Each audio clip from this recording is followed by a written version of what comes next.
Welcome to Back Nine coverage of our local disc golf champions. What? Local. No, we're not local. None of us are local. We're in Monroe, Washington. None of us lives anywhere near here. You're kind of close to here. I'm in Everett. Yeah, it's a lot closer than like me. 5 cities away. Okay, so welcome back to the Back Nine out here at Tall Firs. Basically, I didn't want to make a video too long, so we've got this broken into two halves. We're on a hole 10, right down here off to the right, 255, I think it was, something like that. 255. 255. You can't hear Ryan on mic. Rachel is not on mic, but Rachel is joining us as well. Yo. Okay, she's on Ryan's mic, and this just got a little weird. So hole 255. Hey, it is a new video. We are going to try to do the intros right. I apologize. You know what? Cut out my part entirely. I have been trying to my entire life, Ryan. All right, I'm going to go ahead with the jackalope. I can't say I haven't warmed up because we just finished 9 holes. The sweat on your back tells you. Exactly.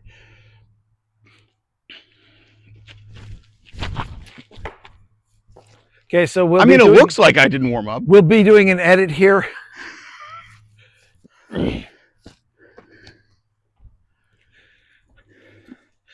I mean, this hole is replete with corridors that you could absolutely, I mean, there's any number of trees you could bounce it off of. You just pick the one. Yeah, I mean, there's so many corridors you can go down. The problem is the trees in between them. My goal is not to hit the tree that you just hit. It's a solid goal. You're going to hit that one instead. Yep. A different tree, so we're good. All right, looks like Rachel's throwing her Leopard 3.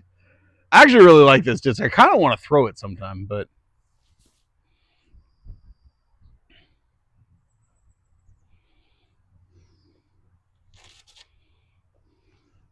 Ooh, look at Rachel. Just continuing from the last video and finding the actual fairway. It's because we are so much better at finding trees than Rachel ever will be. It's disgusting how you find the fairway. I know. Okay, here is Tony with a super easy putt if we are playing hole 11, but unfortunately we're playing 10, and he's got to go through all those trees. I don't know what I'm throwing here. I'm going to go an evader. See if I can evade a tree. I doubt it.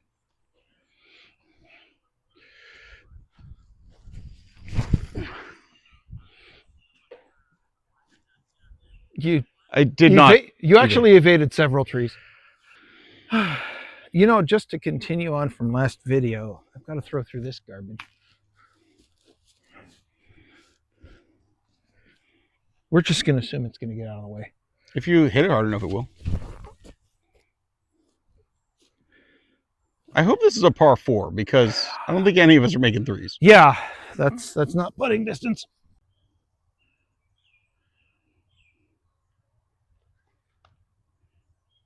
Well, you somehow avoided all of the trees. Yeah, again, Rachel fails to hit a single tree. All right, well, I really don't like this lie. This is ugly. Don't like it at all. I have a window here in front of me. I'm just not even certain if it's going the right direction.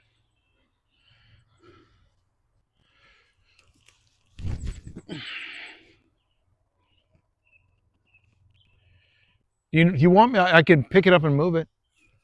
I mean, it would make for a better lie. I hope that didn't roll.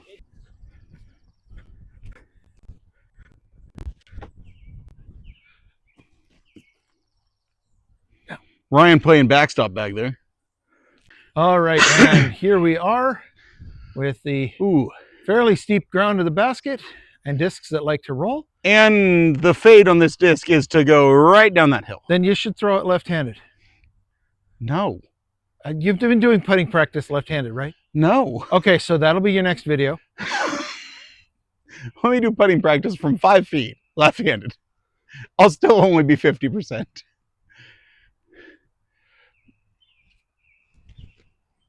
Oh, no.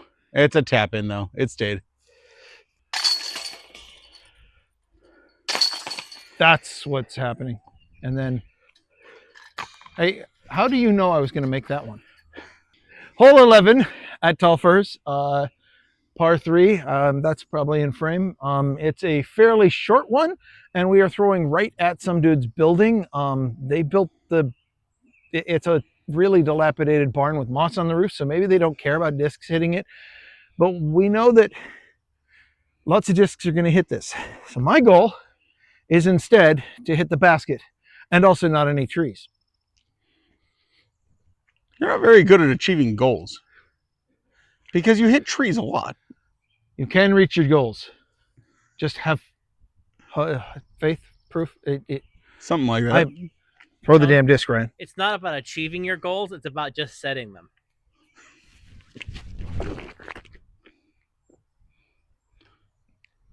I mean, you missed a lot of trees. I missed a lot of trees, and then I hit one that wasn't even on this hole. So, you know, I missed every tree that was near the fairway.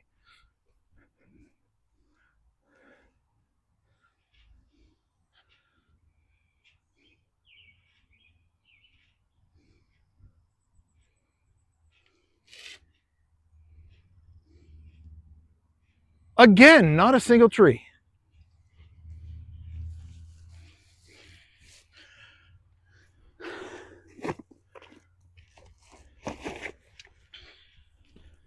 I had to make up for it. One of the last times I hit the barn and I went on the barn and sit.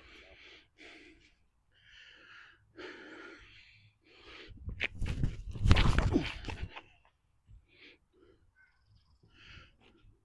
That'll do. That's apparently how it's done. Yeah, definitely making me look bad.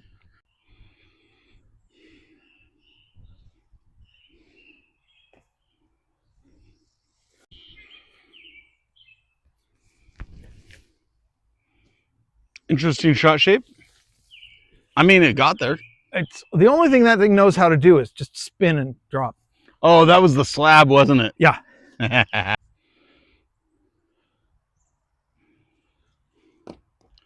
Well, at least that's a tap in. Pretty close to it. And the flowers are still standing. Nobody watching YouTube is going to get that reference.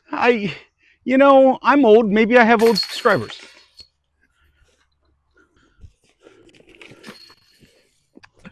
All right, hole 15, par 5, 685 feet. Wait, that's not right, is it, Rachel? I don't know. I really don't know. I don't know. It's something like that. I'm sure we'll find a way to figure it out. But yeah, basket's just right up there. I'm going to throw the insanity.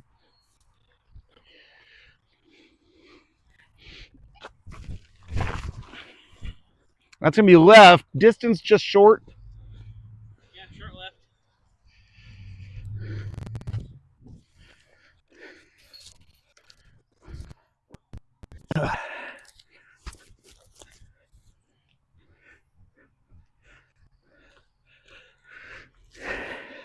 Back up. This is too much disc for this hole. Yeah. Ew, but we're throwing it the wrong direction, so it's all good.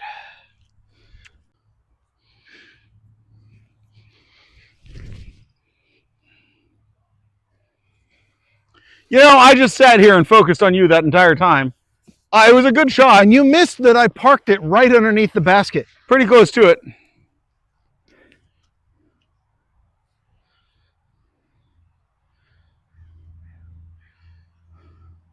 I mean, to be honest, this is outside my range, but I'm going to try it anyways. What, putting?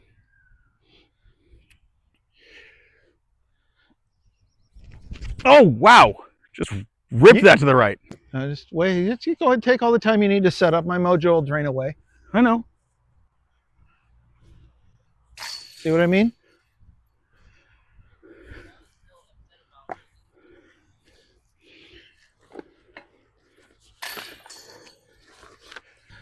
Okay, hole 13, 699, par 5. There is a Mando left up here, so you can't, and the hole actually fades to the right, but there's a Mando left up here, so really you want to throw a backhand that's going to fade a little bit to the left to start with, and hopefully get to the corner so you can then shoot off to the right. I'm going to go Insanity and try to just straight at that pole and fade it in front of it, hopefully.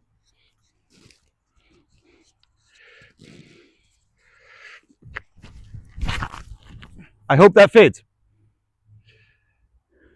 I hope it fades enough. That is a pretty quality shot.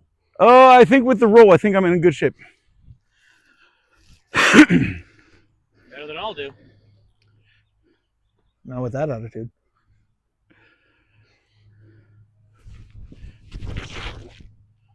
That's definitely going to be left. Yep. That's the only thing that this knows how to do.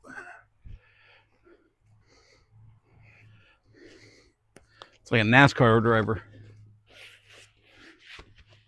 Yeah, they turn left.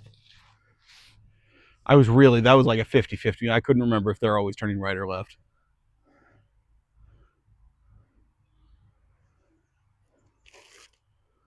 Oh, come out of it. Oh, that'll be just fine. You're fine. Hey, look, Rachel found the fairway. Yeah.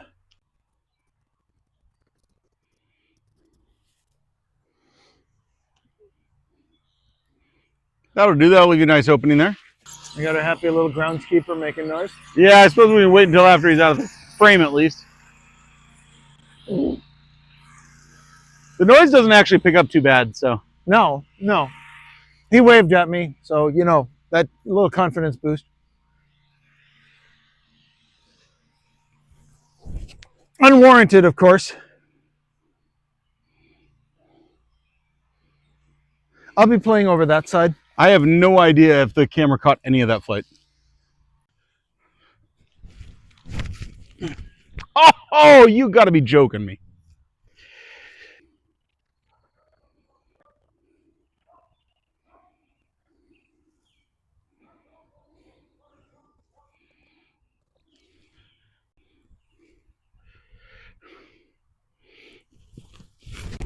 That's terrible.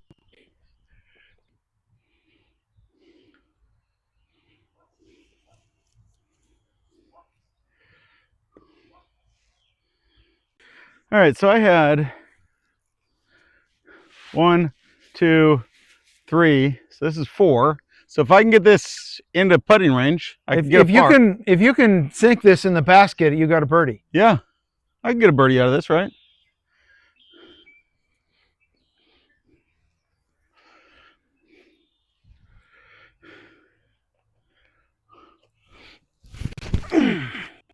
Come out of it. It's going to be a long putt. That's a really long putt. I think you're past the basket by quite a bit. Okay, show us how it's done.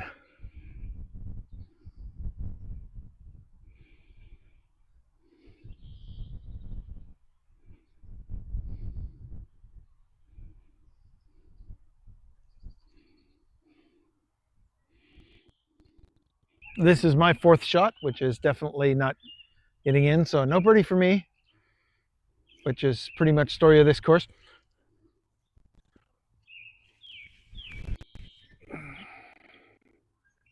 That looks like a pretty easy tap in for par, though.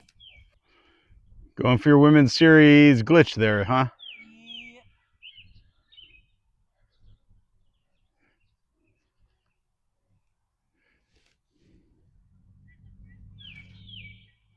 And here we are with Tony's big par shot right into the freshly mown grass. Oh. And this is Rachel showing us how to park a disc. Hole 14, par 3, 196 feet. It's over to the right somewhere. Yeah. There is a Mando left. I'm not exactly sure where the Mando left is supposed to be because the Mando left sign over here is broken. There's a trick here which involves not hitting the tree. So we're just going to call it Mando left of don't hit the tree. Also, don't hit the water fountain or whatever that is right there. That'd be kind of funny. I think that used to be a water fountain. Anyways, I'm going to go throw a Firebird on a forehand.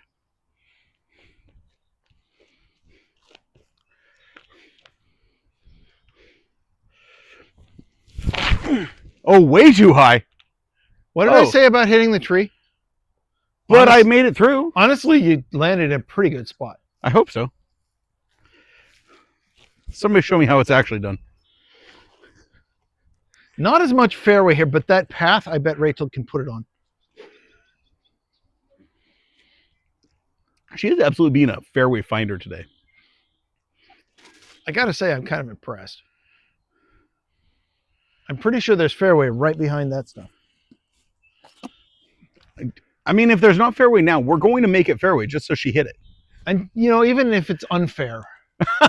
An unfair way. Oh, man. Ryan pulling out the left-handed throw. Shoot. That looked really good. I may have overdriven that. That might be OB on the sidewalk. All right, basket's over here. Rachel is right here.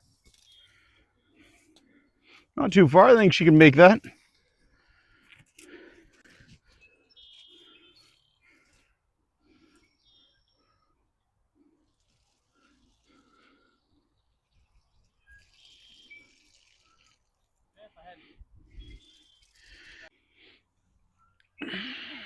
I don't like this. Well, then, you know, walk it forward a bit. Or, you know, throw it. That should do.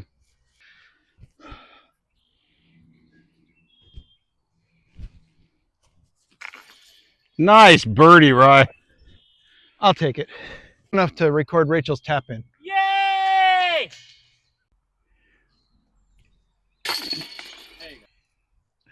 Okay, so I actually want Ryan to come tell a little bit of a story here. But to start the story, we have to talk about Ryan and I went to Hawaii. We were visiting some family out on the big island of Hawaii. And so instead of taking our disc golf bags, because we wanted to try playing some holes out there, some courses, instead of taking our disc golf bags, we each bought a starter set of discs. I bought the Latitude 64 starter set, which was, I don't even know what the putter was. I managed to lose that about 6 hours after getting it. About your fourth throw. Yeah, I lost it. My mom apparently found it like 6 months later. I told her to find somebody to give it to. And then it had a Fuse mid-range, which I could not control. That was just a roller every time I threw it. And a Saint, which I liked until I put it into a couple brick walls. And it beat the heck out of it. But Ryan ended up with a set of divergent discs. And he ended up with the Narwhal, the Leviathan, and the Kraken, right? The Narwhal's the only one left, which is a putter made of soft plastic, so totally destroyed. Oh. And so I'll let you finish this story. Yeah. So the three of them, the Kraken was the utility driver that I was able to control, but at one point I put it into the Stillaguamish River at Twin Rivers out in Arlington, and yeah, obviously never been seen since. It may have made its way out to the Puget Sound. The Leviathan was the one of the three, though, that was my favorite because it was a super understable mid-range that if you caught any kind of air, it would just lift right up. And we found this out at Kohala Winds out on the Big Island, where that was the craziest shot I've ever seen. I threw, and unfortunately it was the wrong direction, or maybe fortunately, because well, the wind turned it also. Yeah, we were on a hole that was maybe 300 feet. Oh, probably 260. But it was mostly downhill. Yeah. And I threw that, no kidding, that shot had to have gone 700 feet. Probably more than 700. It was a mid-range. I mean, it was almost 90 degrees to the hole. Yeah. Well, I mean, it went up, and the first thing it does is caught air, and as an understable, it turned right. And then it's coasting, and then caught another gust of wind and popped up 15 feet. Coasting, popped up, and just kept going and going and going. And I'm not kidding. That was probably, 800 feet away. Something like that, yeah. And so, that one, the flight character, you get used to it. And of course, I like the weird flight characteristics. So I love throwing that in just cases where it's like, yeah, nobody should make this shot. And I'm like throwing it going, yeah, okay. The absolutely stupid shot that nobody should ever try. Yeah. Okay. Well, I threw it on this hole, This is hole 15, par 3, straight downhill, real short. But behind it, I don't know if you can see it in the video, is a swamp and Marsh. I mean, like, marsh. we're talking 2 to 3 feet deep of water and reeds. Yeah. Most of the year it's always swampy. Right now it's actually kind of dry, but I've always tried to lay low on this one, and even that time I threw the Leviathan, and I threw a nice low shot, and somewhere along the line it picked up one of those stray gusts and just popped up 15 feet and headed straight out into the marsh. And to my knowledge, it's never been seen since. So we're gonna have another moment of silence for another lost disc. No, we're not, because it was a long time ago. To be honest, I kind of hate that disc. So All right, guys, I'm going to throw my interceptor. I don't throw this disc very often, but it is the right disc for me on this hole because I can crash it down there and hopefully no big deal. That I put too far left. You didn't put it in the marsh, which is really the optimal solution. That is the goal here. Okay. I'm throwing a slab, which is a driver that only has a left turn signal. Dude, this is the most beefy driver I think I've ever thrown. What is this? 11304. Zero? No, zero, like zero turn. It doesn't reverse turn at all. And then the 4 is the fade. So that's super beefy. Okay. Maybe that's it. I'm just saying, I have never thrown this thing in that it did anything other than turn hard left, which is what's going to happen here. But really what I wanted to do is not go in the marsh. And instead, we'll just leave it on the ground there. I mean, if you just throw it into the ground right in front of you, it works.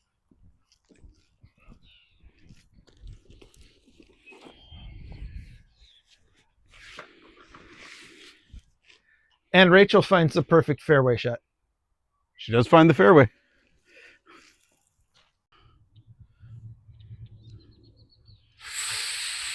She's fine. As long as it didn't roll.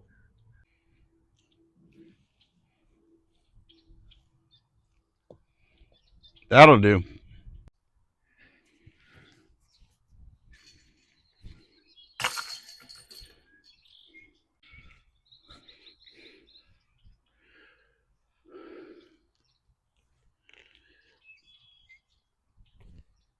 Dang it. The grass is a little bit damp down here. You're standing in a swamp.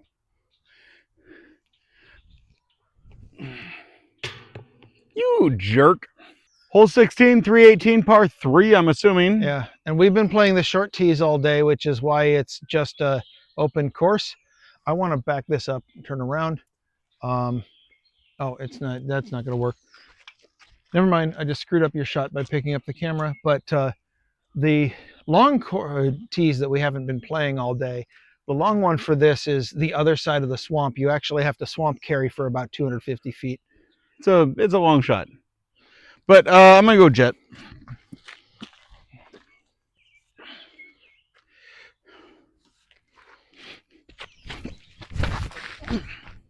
That should be just fine. You're doing all right. We'll skip. Yeah, that's great. I mean, it's not a birdie, but should be an easy upshot from there. My goal on this shot is for the disc to go that way and not come back this way. We'll see if I can do it. That might be asking a lot. I mean, you're throwing the beast. It's really kind of up in the air what direction it's going to go. See, even 2/3 of the way into that flight, I still didn't know if it was going to go right or left. Neither does it.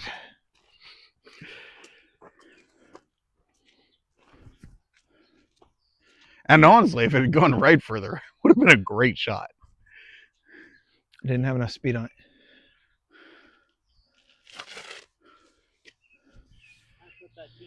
That was a lot of nose up. And Rachel showing us where the fairway is.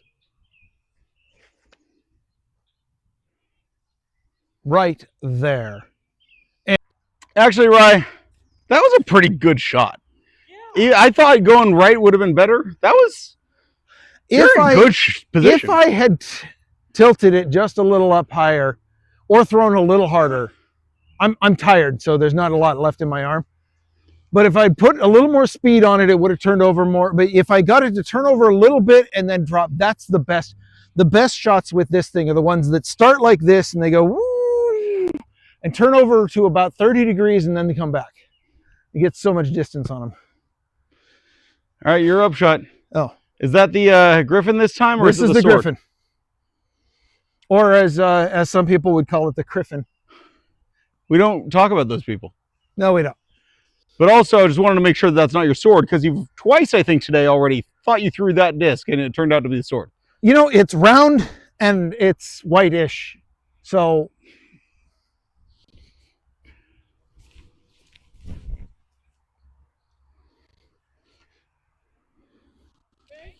You got a putt from there.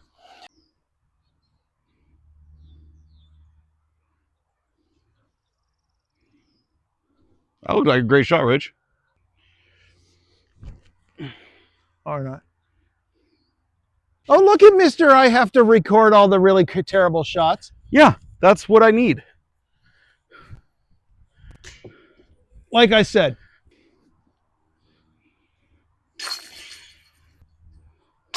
Yeah. Hole 17, par 3, 200 feet? I don't know, something like that. It's right there. I'm gonna go buzz.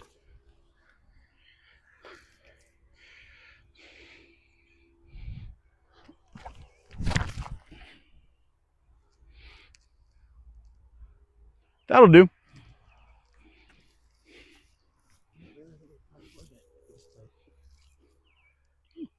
It is from the long tees. No, from the short tee. Par 14.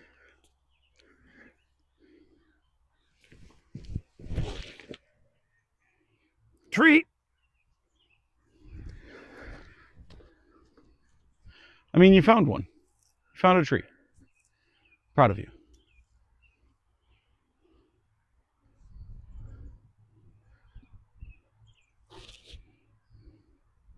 Skip a little. Skip a little. Yeah. Nice. Oh, look who found the fairway.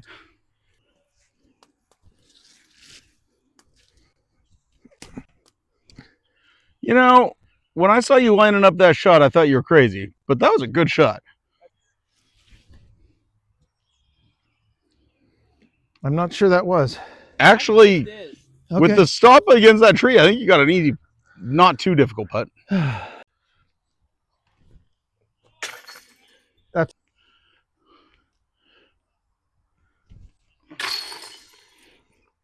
hole 18, last hole of the round. Par 4, 378, I think it said. It's out there, a little bit to the left. I'm gonna go Insanity. And been a pleasure, guys. I'd give you all hugs and stuff for this being the last hole, except we're all gonna hang out in the truck also. So hole 19.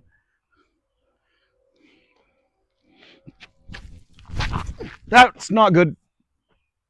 You got through the tree. I got through it by about 3 feet. Okay.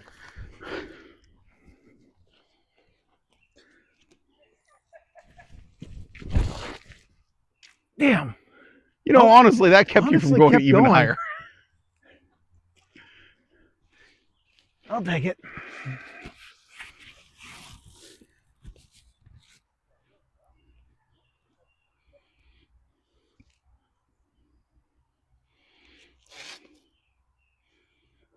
That's in the fairway.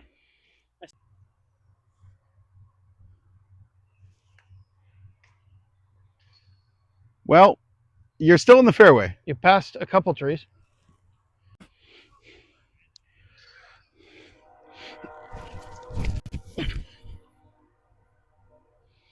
That turned a lot more than I wanted it to. You're over on 12. Yeah, you were tree hugging. Still in the fairway.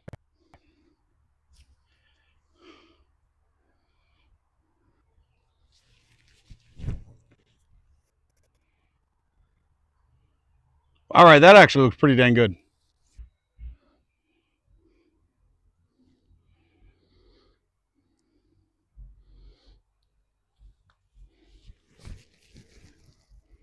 Not bad. That was short as heck. Oh, well. and yet totally puttable. Shit, sorry. Stop moving.